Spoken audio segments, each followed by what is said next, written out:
following on from the last couple of episodes, which have been about body lines, fillers, all those sorts of things. This now has had 2 coats of the epoxy urethane primer put over the top of the filler work we did in the last episode. And what I've done now is I have my little drawing that I did quite a few episodes ago where the body lines were before I did any work to it. So the fact that I wanted to put the lines back where the factory had them.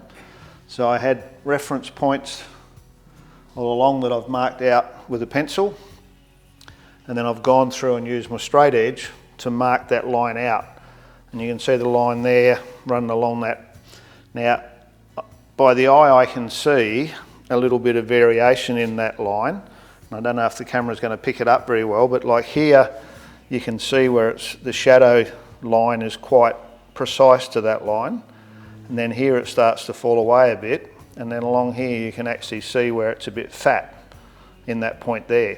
So what I'm going to do now is I'm going to just run some normal masking tape along the top of the line, and I'm going to sand this with some 180 on so the 180 Merca net. So I'm going to block that with that big block through there up to that line, and then I'm going to tape the other way around and do it the other way. So we'll go through that process and I'll show you how I do that.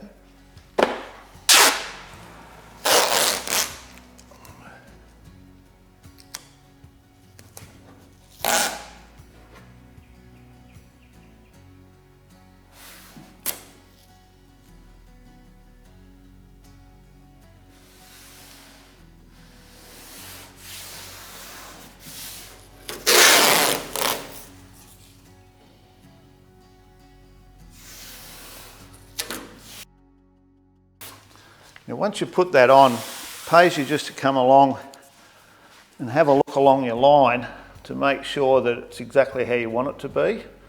And I can see, I'm not going to sand the door, but I can see a little curve in that tape just here. So when I go to do this, I'll remove that and do it again. That's why I like to have the pencil line. A lot of people say, oh, why do you need the pencil line? It's just so that you've got something to work to make sure that you end up with what you're trying to achieve.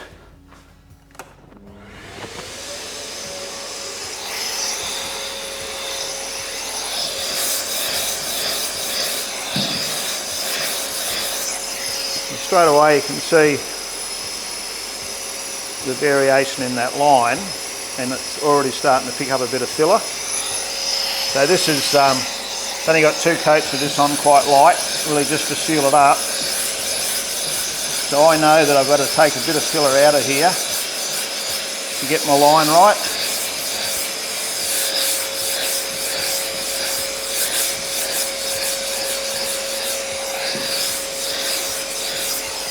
You can see there, oh, the spark, see there, it's actually picked it up where there's nothing left, where here I've got a little bit. So I'm just going to try and work my way down into that panel.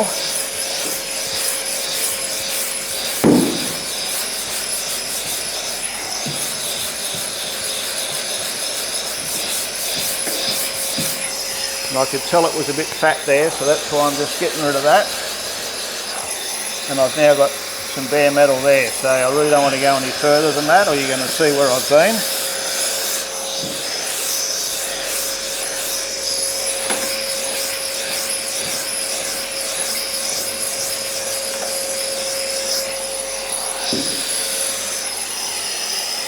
So that's pretty much it for that. So now I'm going to run some tape on the reverse side.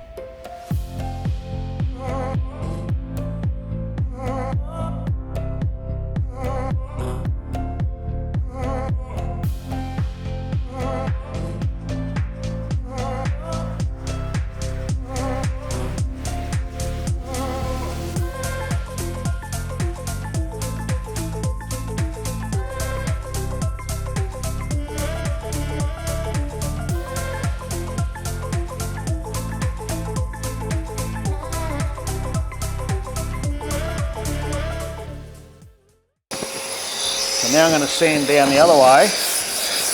Now this will make the line a bit too sharp, and we spoke about that in the last episode. But I need to square it up, make sure everything's straight.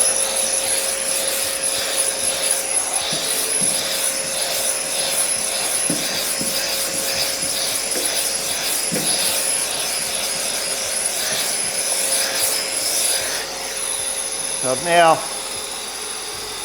got it right back, and obviously it was a bit full here.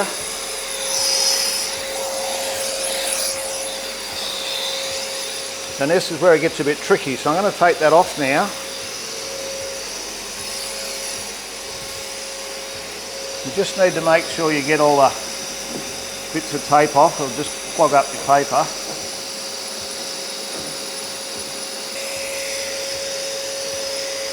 It tends to only clog up like that, or leave the tape behind when you've rubbed up very hard against it, like here where I'm trying to take a bit of extra out.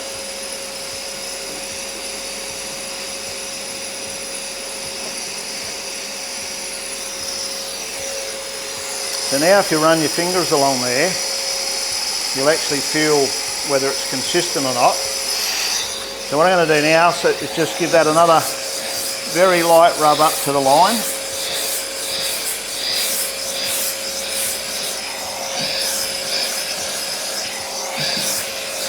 I mean, I've got no pressure on that to speak of.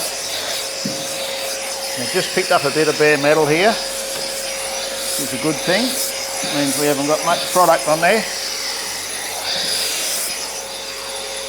So now I've got that nice and even, but it's still too sharp. So what I want to do now is run along that and try and be very consistent about how I take that edge off that and round it up a bit.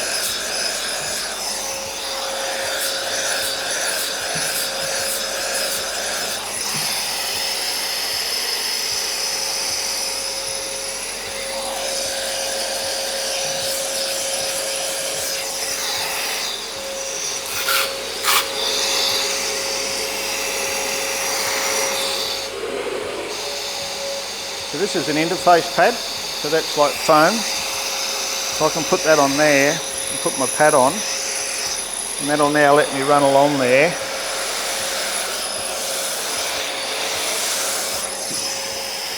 that's starting to feel pretty good.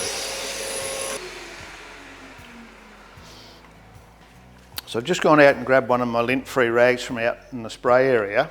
I'm just going to hit this with a bit of Prep-Sol, wipe the dust off it.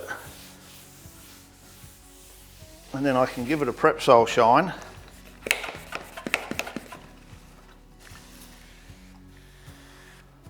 And then I can come up here, get down. And if Louise gets down there with the camera, we'll get a bit of an idea what sort of radius you've got. Now I'm thinking that's still just a little bit sharp, especially back here. So I'm just going to go along now and take a little bit more off that. Now remembering we've got to go to the primer stage yet, so this is just epoxy. So when we go to the next stage, we're going to do the same thing again. So this is really getting our base right.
So I'm pretty happy with that now. I don't know how it's going to show up on the camera, but I've now achieved what I'm happy with as my base, and I'll re-epoxy this again now. So I'll sand the whole thing over, apply the epoxy over the whole panel again, and I'll do that down the whole side, and I'll be able to do that wet on wet with my high build primer.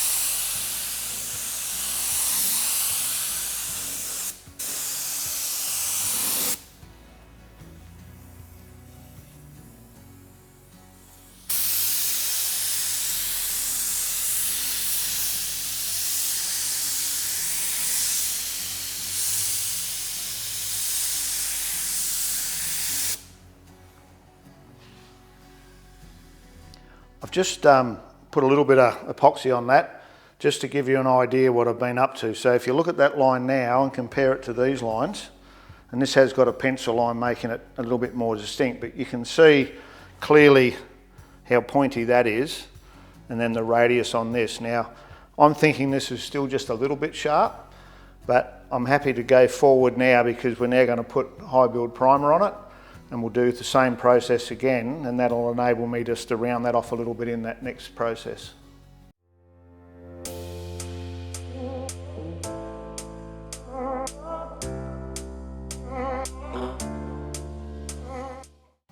So this panel we're looking at now goes onto the underside of the car, and they were already made up for the car, but I wasn't happy the way they had them mounted.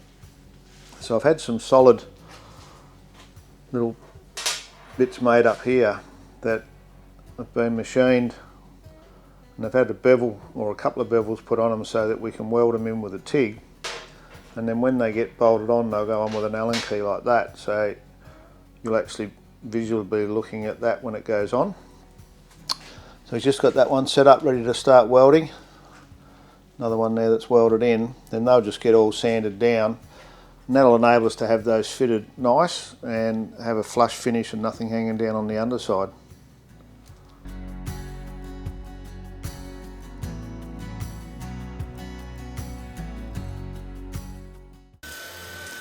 So while all these things are going on, there's all these loose ends. So this sump's been modified, welded, and now come back to us. So we're just using the Mercar polisher there with some Scotch-Brite. So that's a grey Merlon.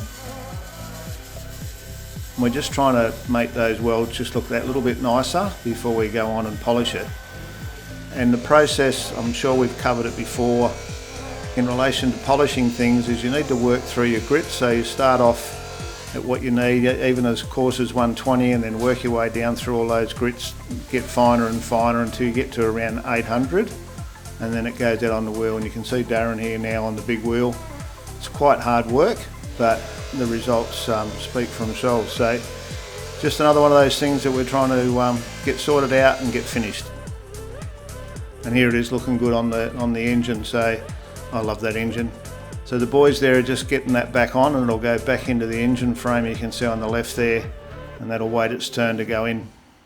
Righto, so the fuel tank. So Matt got that finished for us. So we'd made up a tank out of timber with some aluminium brackets and stuff to work out exactly what we wanted, and we'd given that to him and used his expertise out at J&T Performance to baffle it and do all the things we needed. And then Phil Kurgene's doing our fuel side of things. So he sourced the Aeroflow, so that's a drop-in system, so that'll have the electric pump on it, and that drops into there and bolts on, and then we've got all our lines will come off of there, and we've been able to mount this now, so this will run the fuel filler back to the factory where it comes into the quarter panel, the same as the original with the flat cap on it, with the flip cap. And then that pump sits inside this well, and that goes inside, and all of that mechanism goes in, and that acts like a surge tank. So it holds all the fuel into that area where the pump is. So that'll solve that part of it. We're now drilling the tab on this to mount it into the floor, and we're just going to use a stainless steel bolt, and they are, what do we end up with, a 6mm. So just a metric 6mm bolt. We get some little bit shorter ones, so they'll go through there and bolt into the framework we've already got in the boot. And then to seal this so that we seal to the outside, there's a couple of options. You can use like a Butex style sealer, and this is what's on a factory forward. So it's a product that goes on, seals between, and then you can pull it off, and that will always stay flexible. And that's pretty much what a standard tank had. So that black stuff you see when you pull things apart is a Butex tape. So that, what I've got there, came with this door kit from car builders, and you can buy it from guys like this or from your normal paint shop, automotive paint shop, and it normally comes in a roll like that. What I find is if you put it all the way around the tank like this and then pull it down and seal it, when it's time, if you want to take it back out, it's quite difficult to remove. And I've pretty much made up my mind I'm going to use a foam sealer on this one so that we can mount it when we're doing paint, take it in and out without actually having something like that's probably a little bit more difficult. And I'll grab that for you in a minute and show you what that is. And when I was just digging that out, I thought I'd show you this as well. If you look at the inside of a late model car, and they've got the door seal, there's like a sealant that they run down the back of those, and it's just something like that. So that's a self-adhesive tape that goes on the back of those panels, and it's paintable, and it looks like the factory seal. So sometimes you just got to look at what's out there and it's available to do the little jobs you need to do on a custom car that's been used on a late model vehicle. So that's those. We're going to put nutserts. So I've got 50mm by memory 1.6 steel frame in the boot to hold the tank, and we're now going to use a nutsert to actually install that. So 1, 2, 3, 4, 5, we've got 10, 11, 12, 13, 14, about 18 different bolts going to hold that in. And once again, eBay's my friend. You can get these sort of tools if you're not using them a lot, and we only do one car a year, so I don't use things a lot. I'm more than happy to be using something that's cost effective off eBay. So we'll get that all drilled up, get it mounted in, and it'll be another job ticked off the list. So I went and found that other tape. So this one's a self-adhesive 3mm EVA foam. So I'm looking to utilise that. So we'll be able to glue that on the self-adhesive on one side, and I'll punch a hole where each of those bolts are. Probably put it on the body actually, and that'll enable us to be able to take it in and out, but it'll be in the position so that Simon can set his trim panels up to it, and we'll be able to move forward.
With a combination of Mother's polishes and a superb product from PPG, we've been able to produce award-winning finishes. And if you're looking for some merch, jump onto astilldesign.com and we'll be able to get those off to you straight away.